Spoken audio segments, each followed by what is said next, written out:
Prezidentimizning 2024-yilning 24-may kungi ma'muriy islohotlar doirasida adliya organlari va muassasalarining mas'uliyatini yanada oshirish hamda ixcham boshqaruv tizimini shakllantirish to'g'risidagi 80-sonli farmoni qabul qilindi.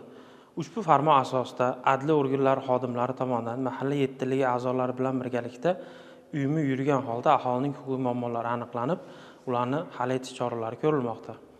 Shuningdek, mazkur farmon ijrosi yuzasidan Adliya mahalla, onlayn mahalla platformalari orqali aholini qiynab kelayotgan huquqiy muammolari hal qilib kelinmoqda. Jumladan, joriy yilning o'tgan davrida Andijon viloyati miqyosida onlayn mahalla platformasi orqali 9017 ta huquqiy muammoga hamda Adliya mahalla platformasi orqali esa 10863 ta huquqiy muammoga yechim berilib, hal etilishiga erishildi.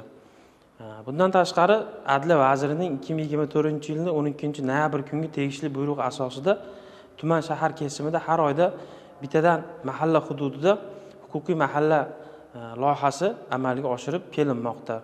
Bundan ko'zlangan asosiy maqsad mahallalarda qonun ustuvorligini ta'minlash, huquqiy muammolarni aniqlash, ularni hal etish, aholini huquqiy ong va huquqiy madaniyatini oshirish, mahalla aholisining bandligini ta'minlash, mahallada tadbirkorlikni rivojlantirish, aholini ijtimoiy himoyaga muhtoj qatlamini qo'llab-quvvatlash, mahalladagi mavjud muammoli oilalar bilan ishlash tizimini takomillashtirish va mahalla infratuzilmasini yaxshilashdan iborat hisoblanadi.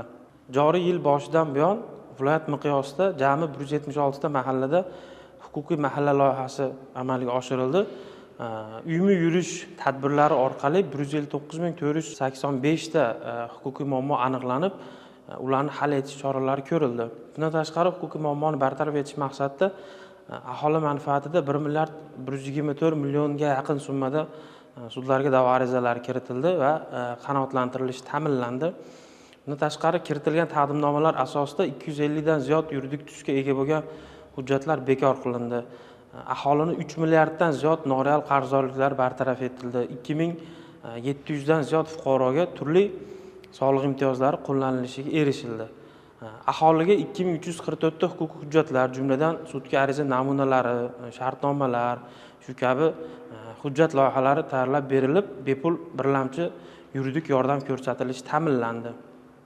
Shuningdek, huquqiy mahalla loyihasini amalga oshirish davomida tanlab olingan mahallalar hududida ushbu mahalla 30 ta belgilangan minimal standartlarga qay darajada javob berish holati o'rganilib, belgilangan minimal standartlarga talablariga javob bermaslik holatlari aniqlangan taqdirda tegishli hamkor tashkilotlar bilan birgalikda hal etish choralari ko'rib kelinmoqda.